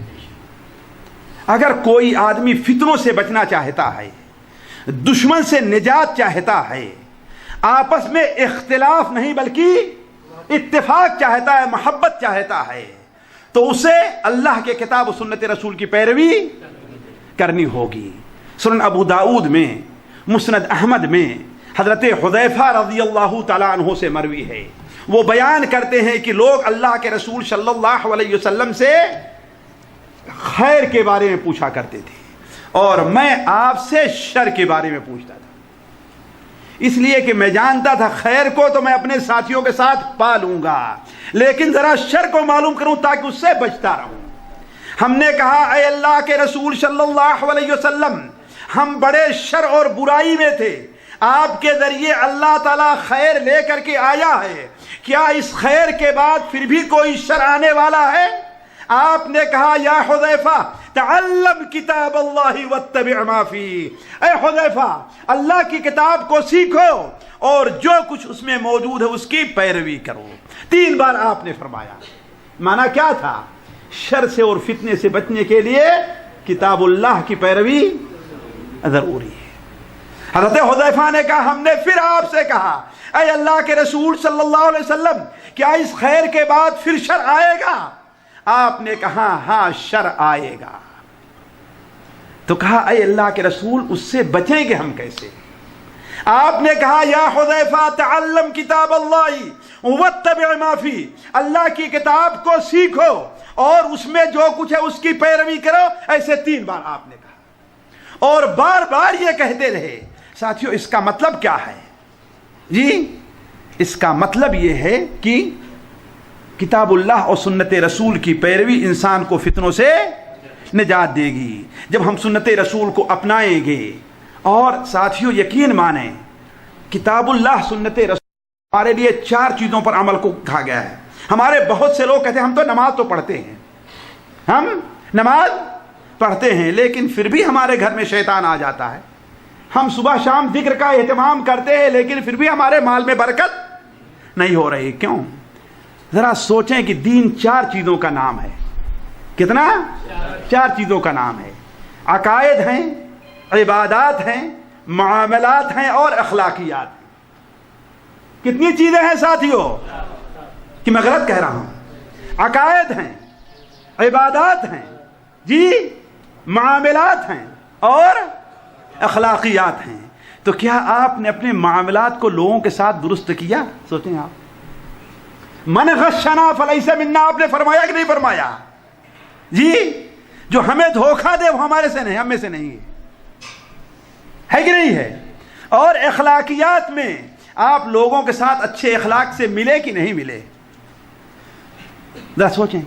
کچھ لوگ ہیں اپنے بڑے پن میں مال کے لحاظ سے، علم کے لحاظ سے، طاقت کے لحاظ سے اتنا اترائے رہیں گے کہ ہم لوگ ان کے سامنے سے پڑھیں چاہیں کہ ہم سے پہلے یہ سلام کریں ہم ان سے سلام نہ کریں، ہے کہ نہیں ہے؟ اور ہم سلام بھی کریں گے تو وعلیکم السلام، یعنی ہنس کر کے کہ غلط کہہ رہا ہوں، یہ کون سا اخلاق ہے؟ آخر تم اللہ کے رسول سے بڑے ہو گئے، اللہ کے رسول سے مالدار ہو گئے، اللہ کے رسول سے زیادہ طاقتور ہو گئے۔ آپ سے طاقتور کوئی ہوگا دنیا میں؟ نہیں۔ آپ سے بڑا مالدار کوئی ہوگا؟ لیکن آپ کا اخلاق کیا تھا؟ آپ کا اخلاق تو یہ تھا ساتھیوں، حضرت جریر بن عبداللہ بجلی کہتے ہیں کہ جب بھی ہمیں اللہ کے رسول نے دیکھا ہے مسکرا دیا ہے، جب بھی دیکھا ہے مسکرا دیا ہے۔ حضرت انس بن مالک کہتے ہیں آپ سے زیادہ مسکرانے والا ہم نے کسی کو دیکھا ہی نہیں ہے۔ حالانکہ سوچیں جتنے غم، جتنا ہم، جتنی پریشانی ہمارے نبی صلی اللہ علیہ وسلم پر آئی ہے کسی اور پر نہیں آئی، اس کے باوجود افضل مسکرانے والا کسی کو نہیں دیکھا ہم نے۔ ذرا سوچیں آپ۔ اور صورتحال یہ تھی کہ ایک حاتم کا نام جانتے ہیں نا، حاتم طائی کا نام آپ لوگ جی مشہور ہے نا، کہاں کا رہنے والا تھا؟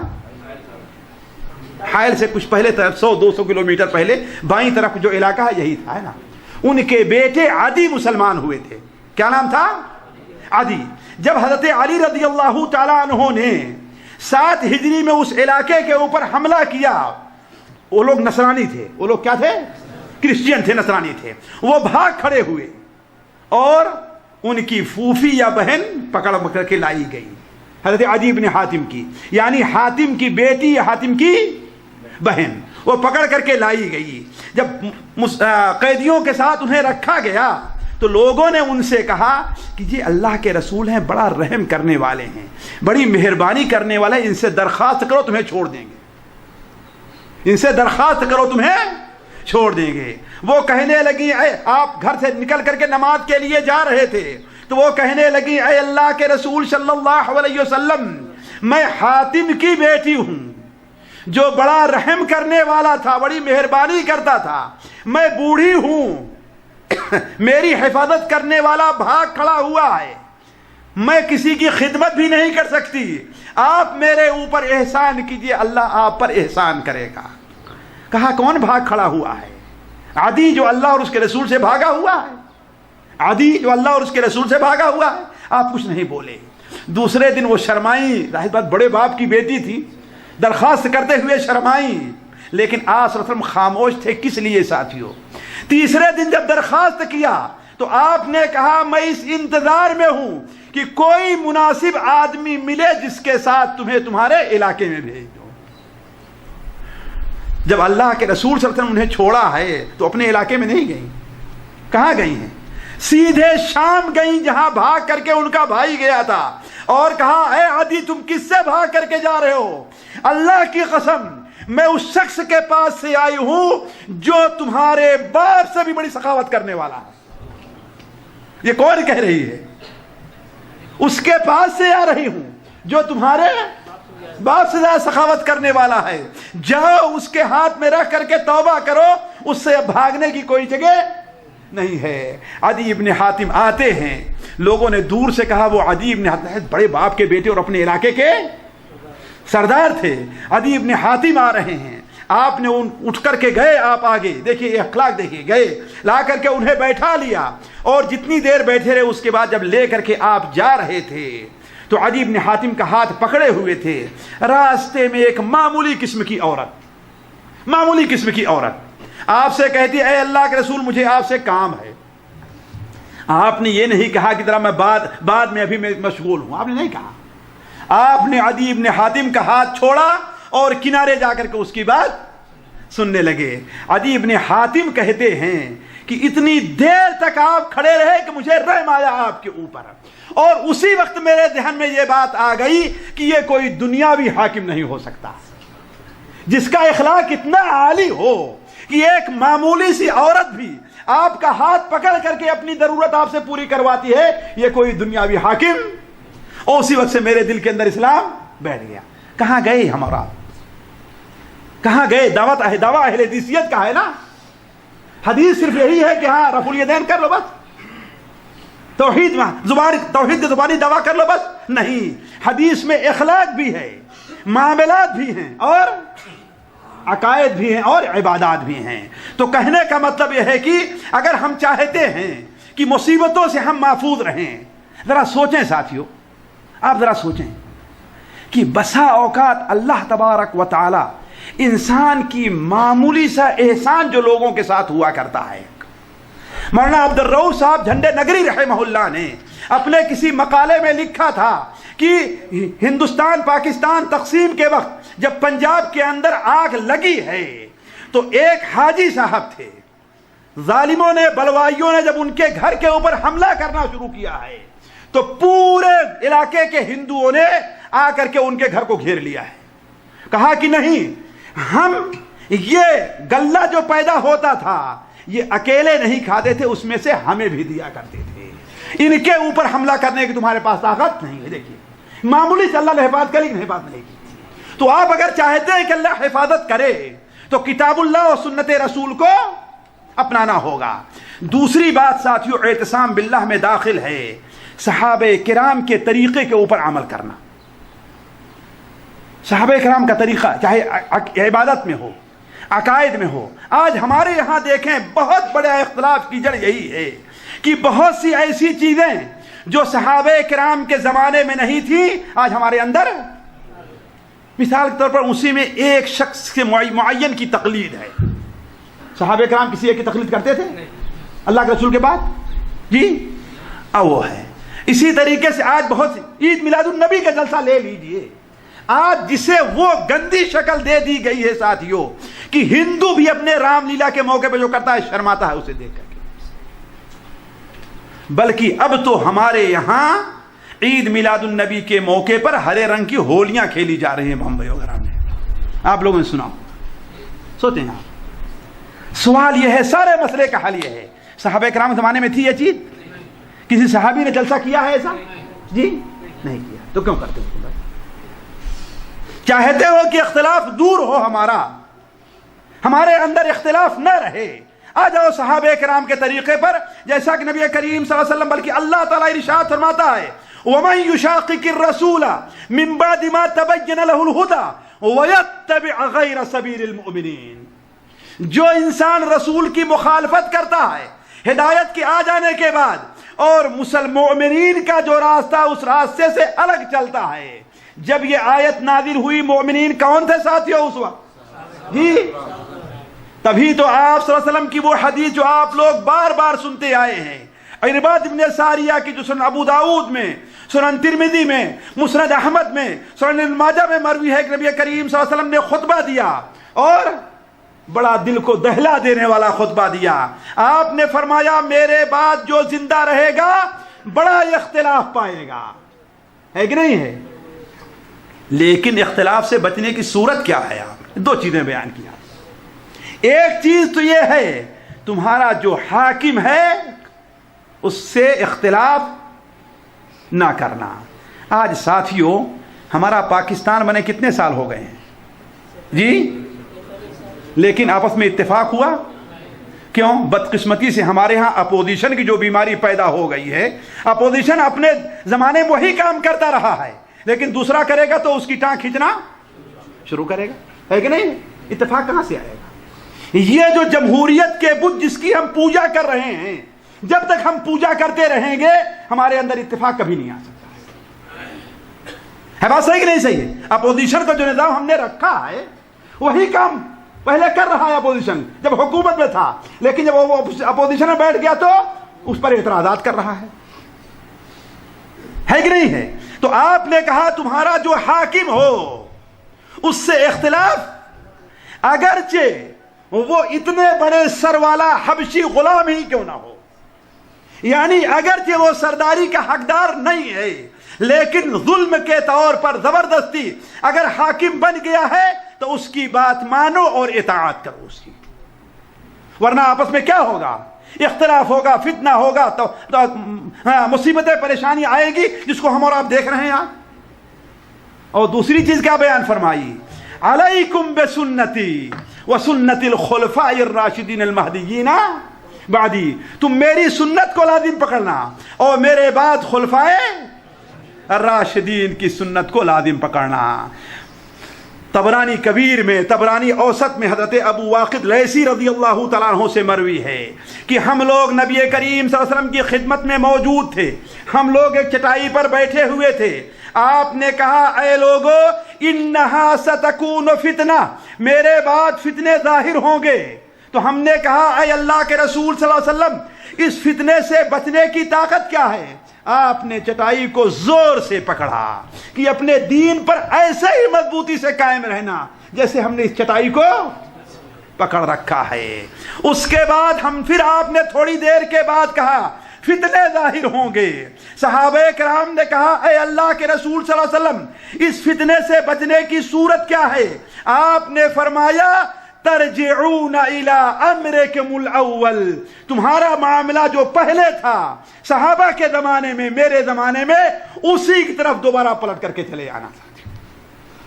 تو فتنوں سے بچنے کے لیے ضروری ہے کہ ہم صحابہ کرام کے، اسی لیے ساتھیوں کہا جاتا ہے کہ لوگوں کی ترقی یہ ہے کہ ترقی کرتے کرتے کرتے کرتے کرتے یہاں تک کہ چاند پر پہنچ جائیں، لیکن مسلمان کی ترقی یہ ہے کہ پیچھے ہٹتے ہٹتے ہٹتے ہٹتے صحابہ کرام کی صف میں آ کر کے کھڑا ہو جائے۔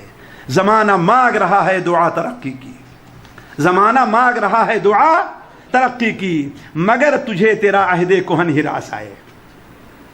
تو صحابہ کرام اسی طریقے ساتھیوں اعتصام باللہ میں آپسی اتفاق و اتحاد بھی داخل اس کا ضرورت ہے۔ آج ہر آدمی دعویٰ کرتا ہے کہ ہم اتفاق اور اتحاد چاہتے ہیں، لیکن سوچے کہ تم نے کیا کیا اس کے لیے؟ اولاً جو چیز تمہارے اور تمہارے ساتھی کے درمیان وجہ اختلاف ہے اس کو تم نے دور کرنے کی کوشش کی۔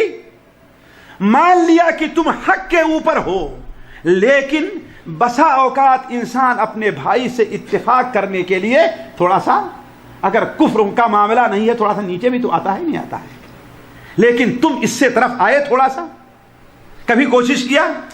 دوسری چیز یہ ہے کہ تم تو چاہتے ہو کہ تمہارا بھائی تمہارے ساتھ اتفاق کرے، لیکن اس کے بارے میں جو تم بدگمانیوں کے شکار ہو، کیا اسے اپنے دل سے دور کیا کہ نہیں کیا؟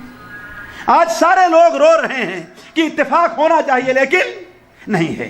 تو تیسری چیز ساتھیوں، جو بلکہ تیسری چیز یہ ہے، ذرا اس پر توجہ دیں گے، جو قلبی عبادات ہماری ہیں، ہماری قلبی عبادات یعنی دل کی عبادات، یعنی ذکر زبان سے ہوتی ہے اللہ کے بندے، دل سے نہیں ہوتا جی۔ دل کی عبادات جو ہیں، بولیں جیسے ساتھیوں اخلاص، یہ دل کی عبادت ہے نا، توکل دل کی عبادت ہے نا، یقین باللہ دل کی عبادت ہے نا، محبت دل کی عبادت ہے نا، خوف یہ دل کی عبادت ہے نا، رجا دل کی عبادت ہے نا۔ یہ عبادتیں، خشوع اور خضوع، یہ عبادتیں ضروری یہ ہے کہ ان عبادتوں کی ہم تصحیح کریں، ان عبادتوں کے ہم اس کو صحیح کریں، اور اللہ تعالیٰ کے اوپر صحیح توکل اور بھروسہ ہمارا ہونا چاہیے، اللہ تعالیٰ کے وعدوں پر ہمارا صحیح یقین ہونا چاہیے، اللہ تعالیٰ سے ہمیں مکمل امید ہونی چاہیے کہ اگر ہم اللہ تعالیٰ کے احکام کے پابند رہے تو اللہ تعالیٰ ہمیں کبھی بھی ضائع اور برباد۔ ساتھیوں اگر یہ چیز ہمارے اندر پیدا ہو جائے، اللہ ہماری دنیا بدل سکتی ہے، ہماری دنیا بدل سکتی ہے۔ یہ چیز مشکل یہ ہے کہ ہم بسا اوقات اپنی ظاہری عبادت کی اصلاح کے بارے میں بڑی کوشش کیا کرتے ہیں، لیکن باطنی جو عبادات ہیں، اللہ پر توکل اور بھروسہ، اگر ہماری نوکری کے بارے میں تھوڑا سا خطرہ ہو تو ہم اتنے پریشان ہو کہ نماز میں کھڑے ہوں گے پھر بھی وہی سوچتے رہیں گے، ہے کہ نہیں؟ ارے بلکہ ناجائز کام کرنا شروع کر دیں گے اس کے لیے۔ اللہ کہاں گیا بھائی؟ اللہ پر توکل کہاں گیا؟ اللہ پر یقین کہاں گیا؟ کہاں گیا اللہ تعالیٰ پر؟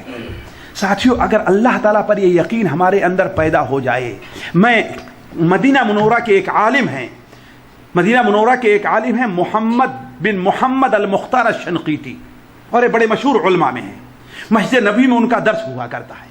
ان کی ایک کتاب ہے فی رحاب ایک کیسٹ ہے فی رحاب المتقین، اس کو میں سن رہا تھا تو انہوں نے اپنے ساتھ پیش آیا ایک واقعہ بیان کیا، کہا کہ میرے والد کے درس میں ایک شخص بیٹھا کرتا تھا اور تقریباً تھا وہ 40-45 سال سے اوپر کا، میرے والد کے درس میں کہا ایک دن وہ میرے ساتھ مسجد کے کھمبے کے پاس بیٹھا ہوا تھا تو وہ مجھ سے اپنا ایک واقعہ بیان کرنے لگا، کہنے لگا میں اس شہر کا برے سے برا آدمی تھا، کوئی ایسی برائی اس شہر میں نہیں تھی، شراب پینے کی ہے، چوری کی ہے، لوگوں کو دھوکہ دینے کے اندر نہ پائی جاتی، یہاں تک کہ میں شراب کا اتنا عادی ہو چکا تھا کہ میں اب سمجھتا تھا کہ شراب ہماری زندگی سے کبھی نکل ہی نہیں سکتی ہے۔ کہا ایک دن مجھے میرے دل میں یا پیٹ میں ایک درد پیدا ہوا تو باب جبرائیل کی طرف، اب تو ساری چیزیں ٹوٹ ٹاٹ گئی ہیں نا، وہاں پر ایک ڈاکٹر رہا کرتے تھے، شاید پاکستانی ڈاکٹر ڈاکٹر رہا کرتے تھے، میں ان کے پاس گیا اور ان کے سامنے اپنی حالت کو جب رکھا، انہوں نے مجھے چیک کیا تو کہا کہ بیٹے تمہارا علاج اب وہی ہے جس چیز سے تم بھاگ رہے ہو، یعنی بس تمہارا علاج وہی ہے کہ شراب پیو، کتنے دن تک تم زندہ رہو گے، اس کے علاوہ کوئی دوسرا حل نہیں ہے۔ کہا ان کا یہ کہنا تھا کہ تمہارا کوئی علاج دنیا میں نہیں ہے تو ایسا لگتا ہے مجھے شاک لگا ہے، کسی نے کرنٹ مارا۔ ہم نے کہا نہیں میرا علاج ہے میرا علاج۔ کہا کہ تمہارا علاج ہے؟ تو کہا اپنا وہ جو رکھے رہتے نا، وہ کیا کہتے ہیں اس کو، آلہ، اس کو اٹھا کے میز پر پھینکا اور ایسے کر لیا، کہا جاؤ تمہارا علاج جاؤ کراؤ، ایسے ہو۔ کہا وہیں سے میں اٹھا، کہا کہ نہیں ہے میرا علاج، تم کہتے ہو نہیں لیکن ہے میرا علاج۔ کہا اس وقت پتہ نہیں میرے دل میں اللہ کیسے آ گیا میرے دل میں اللہ کہ ہے میرا علاج، اور وہ علاج کس کے پاس ہے؟ اسی ذات، کسی اور کے پاس نہیں۔ کہا کہ میں گیا، نہایا، احرام کا کپڑا پہنا اور اپنے والد اور دادا جو دکان کپڑے کی تھی ان کے سامنے دروازے پر کھڑے ہو کر کے ان سے سلام کرنے گیا۔ کہا دادا کو میری یہ حالت دیکھنی تھی کہ ان کی آنکھ کھلی کی کھلی رہ گئی، ارے تم عمرہ کرنے جا رہے ہو، اتنا برا آدمی یہ عمرہ کرنے جا رہا، یہ کیا ہے؟ کہا کہ السلام علیکم، میں جا رہا ہوں عمرہ کرنے کے لیے۔ کہا کہ بیٹا بہت اچھا ہے، اگر تم عمرہ کرو تو اللہ کرے تم سدھر جاؤ۔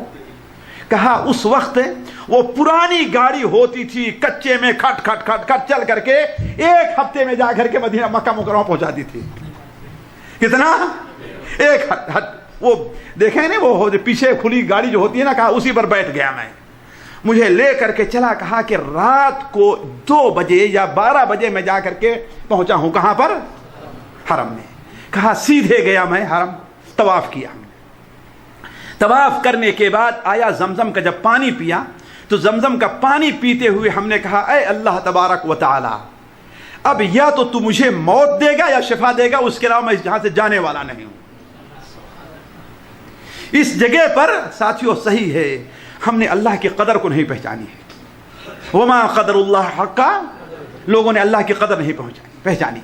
کہا کہ ہے اللہ تعالیٰ یا تو مجھے اب موت دے گا اس جگہ پر، یا مجھے شفا دے گا، ورنہ میں اب تیرے گھر سے نہیں جانے والا۔ یہ ہے ساتھیوں اعتصام باللہ، اللہ کے ساتھ چمٹ جائے انسان کہ یہ اللہ اب ایسا کرے گا تو کرے گا، ورنہ میں اب تیرا ہی ہو کر کے رہوں اور کہیں نہیں جاتا ہوں۔ کہا یا اللہ مجھے شفا ملے گی یا تو پھر میں یہیں پر مر جاؤں گا، میں جاؤں گا نہیں۔ کہا میرا یہ کرنا تھا کہ اچانک مجھے ایسا لگا الٹی آئے گی، مجھے الٹی آئے گی۔ میں صفا کی طرف بھاگا، اس طرف صفا اور آج حرم کے درمیان میں آبادیاں تھی ساتھیوں، ہے کہ نہیں؟ بھاگا تو دروازے سے باہر نکلا، اجالی رات تھی، 2 بج رہے تھے کہ مجھے الٹی آئی زور کی، اور زور کی جب الٹی آئی تو ایسا لگا کوئی ایسے گوشت کا ٹکڑا گر رہا ہے۔ کہا وہ الٹی آئی تو مجھے ایسا معلوم ہوا کہ مجھے بڑا سکون اور اطمینان مل گیا، بڑا سکون اور اطمینان ہے۔ ساتھیوں یہ اپنے کان سے سنی ہم نے اس کیسٹ میں، اور انہوں نے اپنا واقعہ، یہ نہیں کسی دوسرے سے سنا ہے، اپنا واقعہ انہوں نے بیان کیا کہ مجھ سے بیان کیا اس شخص نے ڈائریکٹ۔ کہا پھر میں آیا اور پھر پانی پینا شروع کیا اور یہی دعا کی اے اللہ تبارک و تعالی یا تو مجھے شفا دے گا اب، ورنہ میں تیرے اس گھر سے جانے والا نہیں ہوں، یہیں پر میری لاش اٹھے گی۔ کہا پھر مجھے ایسا مجھے الٹی آئے گی۔ کہا دوسری بار میں گیا اور الٹی کیا۔ کہا ایسے 3 بار جب ہم نے کیا ہے، تیسرے بار کے بعد ایسا محسوس ہوا کہ میرے اندر کوئی بیماری ہے ہی نہیں۔ وَمَن يَعْتَصِم بِاللَّهِ فَقَدْ هُدِيَ إِلَىٰ صِرَاطٍ مُسْتَقِيمٍ۔ کہا وہاں پر 1 ہفتے میں رہ گیا اور کچھ نہیں، صرف زمزم پیتا تھا میں بس، اور کچھ نہیں۔ ایک ہفتے رہ گیا، ایک ہفتے میں میری صحت بننے لگی، اور جب میں دوبارہ آیا اور اس ڈاکٹر کے پاس دوبارہ میں گیا اور کہا ذرا مجھے چیک کرو، چیک کرنے کے بعد کہتا ہے نہیں تمہیں تو کوئی بیماری نہیں ہے۔ تو کہا میں وہی ہوں جسے آپ نے جھڑکا تھا اور کہا تیرا کوئی علاج نہیں ہے۔ کہا کہ تم وہی ہو؟ کہا ہاں میں وہی ہوں۔ کہا کہاں تمہیں شفا ملی؟ کہا مجھے شفا اس کے پاس سے ملی۔ تو ساتھیوں یہ ہے کہ انسان اپنی قلبی اخلاص پیدا کر لے، توکل پیدا کر لے اللہ تعالیٰ پر۔ آخر حضرت موسیٰ علیہ السلام نبیوں کی کون سی عبادت تھی جو ہم سے اور آپ سے آگے کی ہوئی تھی؟ دلی عبادتیں تھی نا۔ انہیں اللہ تعالیٰ کے وعدے پر اتنا یقین رہا کرتا تھا کہ سامنے سمندر کو دیکھ رہے ہیں اور پیچھے دشمن کے لشکر کو دیکھ رہے ہیں، لیکن اللہ تعالیٰ پر جو یقین ہے وہ ختم۔ پورے فوج چیخ اٹھتی ہے، ساتھی چیخ اٹھتے ہیں اِنَّا لَمُدْرَكُونَ، موسیٰ اب تو مارے گئے ہیں۔ لیکن موسیٰ علیہ السلام کیا کہتے ہیں؟ کلا، ہرگز نہیں، اِنَّ مَعِيَ رَبِّي سَيَهْدِينِ، میرے ساتھ میرا رب ہے، مجھے سیدھے راستے پر لے چلے گا۔ یہ یقین دیکھیے، نبی کریم صلی اللہ علیہ وسلم آیا غار تک دشمن پہنچ چکے ہیں۔ حضرت ابو بکر نے کہا اے اللہ کے رسول صلی اللہ علیہ وسلم اگر کسی نے سر جھکایا تو ہمیں۔ آپ نے کیا کہا؟ ابو بکر پریشان کیوں؟ تمہیں معلوم نہیں ہے کہ ہم صرف دو نہیں ہیں؟ ہم دو نہیں، ہمارے ساتھ کون ہے؟ اور ذرا سوچئے ساتھیوں، غزوہ حنین کے موقع پر مسلمانوں کی فوج کتنی تھی ساتھیوں؟ جی 12 یا 14 ہزار تھی، اور دشمن کی فوج کتنی تھی؟ 20,000 سے زائد تھی۔ 12 یا 14 ہزار بھاگ کھڑے ہوئے، اور جب حضرت عباس نے آواز لگائی ہے کہ اے انصاریوں کہاں ہو، اے مہاجرین کہاں ہو، اے بیعت رضوان والے کہاں ہو، اللہ کے رسول یہاں ادھر آؤ۔ راوی کہتے ہیں کہ صحابہ کرام اتنا تیزی کے ساتھ مڑے ہیں اللہ کے رسول کی طرف جس طریقے سے گائے اپنے بچے کی طرف ٹوٹ ٹوٹ کر کے آیا کرتی ہے۔ بلکہ اگر کسی صحابی جو سواری پر تھا اگر سواری سے واپس آنے میں پریشانی ہو رہی تھی تو سواری کو چھوڑ دیتا اور پیدل اس آواز طرف بھاگ کر کے آ رہا تھا، یہاں تک کہ 80 اور 100 کے قریب لوگ جمع ہو گئے، اور یہی 80 اور 100 کے قریب لوگوں نے جنگ جیتی ہے پوری۔ 80 اور 100 قریب لوگوں نے پوری جنگ کو، ذرا سوچیں کیوں؟ اللہ تعالیٰ پر یقین ہی تو ہے نا۔ اسی لیے ایک نصرانی صرف اس بات پر مسلمان ہوا ہے کہ اللہ کے رسول صلی اللہ علیہ وسلم جب پہلے مدینہ منورہ تشریف لے گئے تو لوگ آپ کو پہرا دیا کرتے تھے، آپ کے گھر پر ہے نا، پہرا خطرہ رہا کرتا تھا کہ یہودی ایک طرف سے دشمن ہے، منافق دوسری طرف دشمن ہے، اور تیسرے مکہ کے لوگ ہیں، کہیں آپ کو قتل نہ کر دیں۔ لیکن جب یہ آیت نازل ہوئی واللہ یعصمک من الناس، واللہ یعصمک من الناس، اے محمد صلی اللہ علیہ وسلم اللہ آپ کی حفاظت کرے گا لوگوں سے، تو آپ نے لوگوں سے کہا کہ جاؤ اب میری حفاظت اللہ کرنے والا ہے۔ تو آپ کی سیرت کو دیکھ کر کے ایک نصرانی اس پر مسلمان ہوا ہے کہ یہ اعتماد اللہ تعالیٰ کے وعدے پر اور یہ یقین اللہ کے وعدے پر اس بات کی دلیل ہے کہ وہ سچا نبی اور مسلمان ہو گیا۔ تو کہنے کا مطلب یہ ہے ساتھیوں کہ اللہ تعالیٰ پر توکل، اللہ تعالیٰ پر اعتماد، اللہ تعالیٰ پر بھروسہ اپنے اندر انسان پیدا کرے، یہ اللہ تعالیٰ کا تیسری چیز ساتھیوں۔ یہ پانچویں چیز اعتصام باللہ میں نماز کا اہتمام بھی داخل ہے۔ جانتے ہیں شہادتین کے بعد سب سے اونچا مقام کس کا ہے؟ کوئی فوج نماز چھوڑ کر کے اللہ کے دشمنوں پر کامیاب نہیں ہوگی۔ آپ نماز چھوڑتے ہیں، وہ نماز چھوڑتے ہیں تو اللہ کے دونوں دشمن ہیں، جس کے پاس دنیاوی طاقت زیادہ ہوگی وہ جیتے گا۔ ہے بات صحیح کہ نہیں صحیح؟ نہ آپ کے پاس اللہ کی طاقت ہے، نہ ان کے پاس کیا رہ گیا؟ دنیاوی طاقت رہ گئی ہے۔ لیکن آپ اگر چاہتے ہیں کہ اللہ آپ کی مدد کرے تو آپ کو نماز کا اہتمام کرنا ہوگا، بغیر نماز کا اہتمام کیے نہیں ہے۔ اسی لیے اللہ تعالیٰ ارشاد فرماتا والذین یمسکون بالکتاب واقاموا الصلاۃ، والذین یمسکون بالکتاب، جو لوگ کتاب کو مضبوطی سے تھامتے ہیں، واقاموا الصلاۃ، اور گویا کتاب کو مضبوطی سے تھامنا اور نماز کا اہتمام کرنا دونوں. یہ تو نہیں ہے کہ قرآن کو خوب برکت کے لیے پڑھو, گھر میں خوب قرآن خوانی کرواؤ, قرآن کو رکھ کر کے جزدان میں رکھو اور خوب چمو اور چاٹو, لیکن نماز نہ پڑھو تو یہ قرآن پر عمل. صحیح بخاری شریف میں ہے, نبی کریم صلی اللہ علیہ وسلم ایک بار سو رہے تھے, اچانک آپ گھبرا کر کے اٹھے. گھبرا کر کے اٹھنے کے بعد کہا اللہ کی پناہ, کتنے فتنے نازل ہوئے, کتنے فتنے نازل ہوئے, کتنے فتنے نازل ہوئے. آپ کو خواب میں دکھایا گیا کہ میری امت کے اوپر فتنے آئیں گے. آپ نے کہا ان کمرے والیوں کو کوئی جگانے والا نہیں ہے کہ اٹھ کر کے نماز پڑھیں. اس کا مطلب کیا ہے ساتھیوں؟ یہ ہے کہ فتنوں سے بچنے کے لیے نماز بہت ضروری اور اہم چیز ہے. اسی لیے نبی کریم صلی اللہ علیہ وسلم اور علماء کی زندگی میں آپ دیکھیے کہ جب بھی انہیں کوئی مشکل اور پریشانی لاحق ہوتی تھی وہ نماز کا سہارا لیا کرتے تھے. ہے بات صحیح کہ نہیں صحیح ہے؟ صحیح بخاری شریف میں ہے, حضرت ابراہیم علیہ السلام کی بیوی سارہ کو جب فرعون مصر نے جب پکڑا ہے تو حضرت ابراہیم علیہ السلام کیا کرنے لگے؟ وضو کر کے نماز پڑھنا شروع کر دیا ہے کہ نہیں؟ بخاری شریف میں ہے. اور حضرت سارہ بھی وضو کر کے نماز پڑھنا شروع کی. تو آپ اگر دشمنوں سے نجات, فتنوں سے چاہتے ہیں تو غزوہ بدر کے موقع پر حضرت علی رضی اللہ بیان فرماتے ہیں کہ ہم سارے کے سارے لوگ سو رہے تھے لیکن اللہ کے رسول صلی اللہ علیہ وسلم کھڑے ہو کر کے رات بھر نماز پڑھ رہے تھے. اسی لیے حضرت حذیفہ بیان فرماتے ہیں, سنن ابو داؤد وغیرہ میں ہے, اذا حزبہ امر صلی, جب کوئی بھی مشکل گھڑی آتی تھی تو آپ نماز کا سہارا. آج ہم بیمار ہوتے ہیں تو نماز چھوڑ دیتے ہیں, اور آپ کے اوپر مصیبت اور پریشانی آئے تو آپ نماز پڑھتے ہیں. آخری بات کہہ کر کے مثال کے طور پر امام ذہبی رحمہ اللہ, امام خطیب بغدادی رحمہ اللہ اپنی کتاب تاریخ بغداد میں, انہی سے امام ذہبی رحمہ اللہ اپنی کتاب سیر اعلام النبلاء میں نقل کرتے ہیں کہ مصر میں 4 امام اکٹھا تھے حدیث پڑھنے کے لیے. 4 امام, محمد ابن جریر الطبری, محمد ابن اسحاق ابن خزیمہ, محمد ابن ہارون الرویانی اور محمد ابن زہیر. یہ چاروں اپنے وقت کے بڑے بڑے امام ہیں اور حدیث میں ہر ایک کا بڑا اونچا مقام ہے. امام طبری کو ہر لوگ نام سنا ہی ہوگا, آپ نے ان کی کتابیں ہیں. امام اسحاق ابن خزیمہ کا نام سنا ہی ہوگا.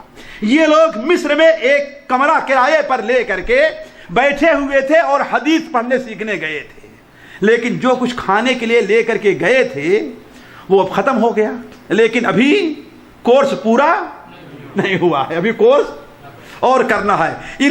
ان کے پاس کورس کر لیا, ابھی ان کے پاس باقی, ان کے پاس باقی, ان کے پاس باقی ہے, لیکن اب کھانے پینے کے لیے اب کیا کریں؟ آج کی طریقے سے یہ کارڈ, کون سا کارڈ, ATM کارڈ, کیا کون سا کارڈ کہتے ہیں نا, یہ تو تھا نہیں کہ بینک میں وہاں داخل کرو, اور ہے کہ نہیں ہے, یہ تھا نہیں. اب کیا کرتے؟ آپس میں بہے کہے بھائی ابھی حدیث تو پڑھنا ہی ہے, لیکن یہ کہ اب کھانے کے لیے کیا کریں؟ تو کہا کہ ایسا کرتے ہیں کہ روز آنا شام کو ہم میں سے ایک آدمی بھیک مانگنے نکلے گا. ہم چاروں بیٹھیں گے, چاروں میں ایک آدمی بھیک مانگے کے نکلے گا اور جو کچھ مانگ کر کے لے آئے گا اس کو بانٹ کر کے ہم لوگ کھا لیں گے. چلو بھائی کوئی بات نہیں, مرتا کیا نہ کرتا, ہے کہ نہیں ہے؟ اب تو جب مردار تو بھیک مانگنا کیوں نہیں جائز. چنانچہ لیکن شام کو سارے لوگ آئے کہ یہاں جاؤ, تو وہ کہتا اچھا آپ جائیے پہلے, اچھا آپ جائیے پہلے, اچھا آپ پہلے جائیے, اچھا آپ پہلے جائیے, جائے کون پہلے؟ تو کوئی معاملہ طے نہیں ہوا, تو آپس میں قرآن اندازی کی گئی. کیا کیا گیا؟ قرآن اندازی کی گئی. تو سب سے پہلے کس کا نام نکلا؟ محمد ابن اسحاق ابن خزیمہ کا, جن کی کتاب الصحیح ابن خزیمہ ہے. محمد ابن اسحاق ابن خزیمہ کا. انہوں نے کہا بھائی ٹھیک ہے میرا نام نکل گیا ہے تو اب میں جاتا ہوں, لیکن جانے سے پہلے میں ذرا 2 رکعت نماز پڑھ. ساتھیو یہ ہے نماز کی اہمیت. کیا کہا کہ مجھے 2 رکعت نماز پڑھ لینے دو. ساتھیو آج ہم آخر مصیبت میں پڑتے ہیں, پریشانی میں پڑتے ہیں, روزی کی تنگی ہے, نماز کا سہارا کیوں نہیں لیتے؟ ساتھیو سوچیں آپ, بھلا بتائیے نماز میں 2 حالت ایسی ہے کہ بندہ اللہ کے اتنا قریب رہتا ہے, اتنا محبوب رہتا ہے کہ جو کچھ مانگے اللہ دے دے گا اس کو. کب؟ جب بندہ کھڑا ہوتا ہے تو کس کے سامنے کھڑا ہوتا ہے جی؟ اسی لیے سامنے تھوکنے سے منع کیا گیا ہے، اس لیے کہ فَإِنَّ الرَّحْمَةَ تُوَاجِعُ، اس لیے کہ رحمت اللہ کی تیرے سامنے رہا کرتی ہے۔ کیوں منع کیا گیا ہے؟ اور کس کا قرآن پڑھ رہا ہے؟ سوچیں آپ، اللہ کا کلام پڑھ رہا ہے نا۔ یہ بڑی پیاری صورتحال ہے، اسی لیے دیکھیں کہ نبی کریم صلی اللہ علیہ وسلم کے قرآن میں کتنا پڑھا کرتے تھے کھڑے ہو کر کے، آپ ذرا سوچیں کتنا تلاوت کیا کرتے تھے۔ ایک ایک رکعت میں بسا اوقات آپ نے 5 پارے پڑھے ہیں، لیکن آپ 5 آیت پڑھ کر کے دکھائیے تو، آپ 5 آیت پڑھ کر کے دکھائیے۔ ہم تو رمضان میں اسی امام کے پیچھے تراویح پڑھنے جائیں گے جو 1-2 آیت پڑھتا ہوگا بس، حالانکہ عام طور پر 1 صفحہ پڑھتے ہیں لیکن ہمیں بھاری لگتا ہے۔ حالانکہ ساتھیوں 1 صفحہ پڑھنے میں جتنی تیزی کے ساتھ پڑھتے ہیں مشکل سے 1.5 منٹ لگتا ہے بس، پڑھ کر کے دیکھ لیجیے آپ، مشکل یعنی 1.5 منٹ ہمارے لیے کھڑا ہونا مشکل ہوتا۔ تو حضرت محمد ابن اسحاق ابن خزیمہ رحمہ اللہ نے کیا کہا کہ میں جا رہا ہوں لیکن پہلے مجھے 2 رکعت نماز پڑھ لینے دے دی۔ چنانچہ نماز کے لیے کھڑے ہوئے۔ امام ذہبی رحمہ اللہ، امام خطیب بغدادی رحمہ اللہ لکھتے ہیں کہ ابھی نماز سے فارغ نہیں ہوئے تھے کہ دروازے پر دستک ہوتی ہے، دروازے پر دستک ہوتی ہے۔ وَمَن يَتَوَكَّلْ عَلَى اللَّهِ فَهُوَ حَسْبُهُ، وَمَن يَتَوَكَّلْ عَلَى اللَّهِ فَهُوَ حَسْبُهُ، جو اللہ تعالیٰ پر بھروسہ کرے گا اللہ اس کے لیے کافی ہے۔ کہا کہ جب دروازہ کھولتے ہیں تو ایک نوکر، اس کے ایک ہاتھ میں چراغ ہے، اس لیے کہ اس وقت ٹارچ وغیرہ نہیں تھی، نہ روڈوں پر لائٹ ہے، ایک چراغ ہے، اور دوسرے ہاتھ میں ایک تھیلی ہے، اور پوچھتا ہے تم میں محمد ابن اسحاق ابن خزیمہ کون ہے، تم میں محمد ابن جریر کون ہے، تم میں محمد ابن یزید کون ہے، تم میں محمد ابن زہیر کون ہے؟ فلاں نے کہا کہ میں ہوں میں ہوں میں ہوں، اور ہر ایک کو 1,000 دینار کی تھیلی دینے لگا، 1,000 دینار کی تھیلی۔ کہا اس لیے کہ آج اس شہر کا امیر دوپہر میں سو رہا تھا کہ خواب میں دیکھتا ہے اللہ تعالیٰ کی طرف سے ایک آواز دینے والا آواز دے رہا ہے، ان المحامد جیاع، چاروں محمد بھوکے ہیں، ان کی مدد کرو تم۔ کہا مجھے لے کر کے بھیجا ہے اور یہ وعدہ لے رہا ہے کہ یہ ختم ہو جائے تو پھر کہیں بھیک مانگنے کی ضرورت نہیں ہے، امیر سے رابطہ قائم کرنا۔ تو اعتصام باللہ میں ساتھیوں نماز کا اہتمام بہت ضروری چیز ہے، اللہ تعالیٰ پر توکل اور بھروسہ بڑی ضروری چیز ہے۔ اللہ تعالیٰ سے دعا ہے کہ اللہ تعالیٰ ہمیں اور آپ کو اپنے اندر اعتصام باللہ پیدا کرنے کی توفیق عطا فرمائے۔ اللہ تعالیٰ ہمارے اندر وہ جذبہ پیدا کرے کہ ہم بھروسہ کریں تو اللہ تعالیٰ پر بھروسہ کریں، امید رکھیں تو اللہ تعالیٰ سے امید رکھیں، محبت کریں تو اللہ تعالیٰ سے محبت کریں، کوئی بھی کام کریں صرف اللہ تعالیٰ کے لیے کریں۔ اللہ تعالیٰ ہمارا اور آپ کا یہاں پر جمع ہونا قبول فرمائے، یہاں جمع ہونے کی برکت سے اللہ تعالیٰ ہماری اور آپ کی روزیوں میں برکت عطا فرمائے، اللہ تعالیٰ ہمارے اور آپ کے گناہوں کو معاف فرما دے۔ سبحانک اللہم و بحمدک، اشہد ان لا الہ الا انت، استغفرک و اتوب الیک۔ بات اگر تھوڑی لمبی ہو گئی ہے تو میں معذرت چاہوں گا، اس لیے آج ہم نے ابو محمد بھائی کی طرف نہیں دیکھا کہ اسے دیکھوں تو میں نے تو کبھی نہیں روکا۔ یہ چند سوال ہیں ان کے اگر مختصر جواب دے دیں تو جزاکم اللہ خیر۔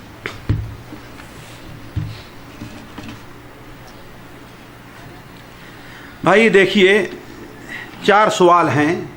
مرنے والے کے نام پر درخت لگا سکتے ہیں؟ یہ صدقہ جاریہ میں داخل ہوگا، صدقہ جاریہ میں، البتہ اس کی 2 صورت ہوگی۔ آپ اگر یہ لگائیں گے کہ یہ صدقہ ہے تو آپ اپنے سے اس میں سے کچھ نہیں کھائیں گے، لیکن اگر آپ یہ کہیں گے کہ لگا دے رہے ہیں یہ وقف ہے، یہ وقف ہے، جب تک پھل دیتا رہے گا، سایہ رہے گا، اس سے لوگ بھی مستفید ہوں گے اور ہم بھی، تو آپ اس سے کھا سکتے ہیں۔ دوسری چیز قرآن کریم صدقہ دے سکتے ہیں۔ قرآن کریم سے مراد ہمارے خیال سے یہ مصحف ہے، خرید کر کے، یہ بھی اللہ کے رسول صلی اللہ علیہ وسلم بیان فرمایا ہے کہ وہ مصحفاً ورثہ، یا مصحف کسی کو دے دیا ہے، تو یہ بڑی اچھی چیز ہے۔ جب تک وہ مصحف رہے گا اس گھر والے پڑھتے رہیں گے، اور دیکھیے اللہ تعالیٰ کی نیکیاں یا اللہ تعالیٰ کی عطا کی کوئی انتہا نہیں ہے۔ آپ نے ایک قرآن کسی کو دیا، اس نے اس قرآن سے پڑھا، اور پڑھ لینے کے بعد وہ دوسرے کو سکھاتا ہے، اس سے سیکھنے والے دوسرے کو سیکھ جاتے ہیں تو قیامت تک آپ کے اس قرآن دینے کا ثواب بڑھتا رہے گا. اللہ کا کسی سے کمی نہیں ہے. ایسے قرآن پڑھ کر کے بخشش دے سکتے ہیں. دیکھیے قرآن پڑھ کر کے بخشنا یہ ایسی چیز ہے جو کم سے کم اس کم علم میں نہیں آیا کہ صحابہ کرام نے کبھی یہ ایسا کیا ہو. اور سب سے اہم چیز کیا ہے؟ صحابہ کرام کی اتباع ہے. قربانی دے سکتے ہیں کہ نہیں؟ قربانی دے سکنے کے بارے میں اصل چیز ہے قربانی جو ہے یہ مالی عبادت ہے. قربانی کیا ہے؟ مالی عبادت ہے. اور مالی عبادت کا ثواب مردے کو پہنچتا ہے. مالی عبادت جیسے صدقہ اور خیرات اور یہ تو صدقہ کی نیت سے ان کی طرف سے اگر آدمی قربانی دینا چاہے تو دے سکے. بڑے شیخ ابن باز، شیخ ابن عثیمین وغیرہ کا فتویٰ اس سے متعلق یہی ہے. جی یہ سوال ہے کہ جو انسان دوسرے کا حق کھائے اس کا کیا بنے گا، سزا کیا ہوگی؟ اب ظاہر بات ہے پہلی سزا تو یہ ہوگی کہ قیامت کے دن اس کا حق جتنا ہے اس کی ساری نیکیاں اس کے نامہ اعمال میں چلی جائیں گی. اگر نیکیاں چلی گئیں لیکن ابھی حق باقی ہے تو اس کے گناہ اٹھا کر کے اس کے اوپر لاد دیے جائیں گے. اس طریقے سے وہ جہنم میں جائے گا. اس لیے اللہ کے رسول کی خاص وصیت ہے کہ مرنے سے پہلے انسان کو خصوصی طور پر لوگوں کے جو حقوق ہیں ان سے بری ہو جانا چاہیے.